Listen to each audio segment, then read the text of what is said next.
Hello guys, welcome po ulit sa aming vlog. Samahan niyo po ulit kami sa aming biyahe kung saan naarkila na naman po ang ating van na si Bunny papunta sa isang beach sa Morong Bataan. Regular client na po namin ang aming passengers ngayon. Guys, sa mga nais po mag-rent ng aming van, paki-PM lang po ang aming page para sa inyong inquiry.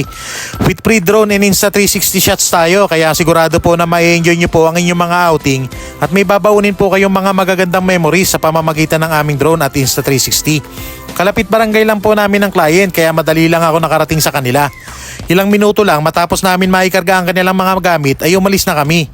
Dumaan lang kami sa Shell NLEX para mag-almusal. Sa kasamaang palad may nagulungan na tornilyo yung van namin. Buti na lang at nakita ko agad dito. Pagdating namin sa Shell ay pinalitan ko agad ang gulong.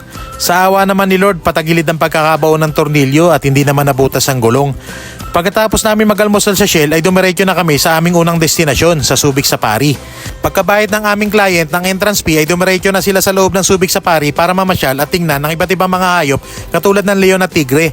At nung tapos na sila mamasyal sa Subic Safari ay bumiyahe na kami at pagkatapos ng ilang minuto ay nakarating na kami sa Morong Bataan kung saan magsuswimming ang aming client.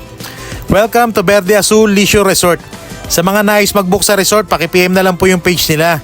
Pagdating namin sa resort, medyo malakas yung alon sa dagat kaya hindi pinayagan yung client namin na maligo dahil hindi safe.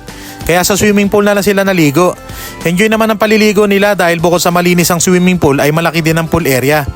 Isa itong Verde Azul sa mga magagandang resort na napuntahan ko dito sa Morong Bataan.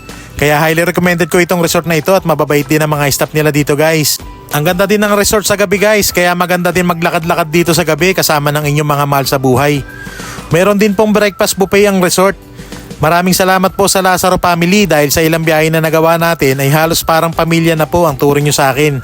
Pagkatapos namin mag-almusal ay naligo na ulit sila sa swimming pool at ako naman ay kumukuha ng mga drone shots dahil ito ay kasama sa aming package sa aming van rental. Tara na sa Morong Bataan guys, PM lang po sa page para sa advance booking.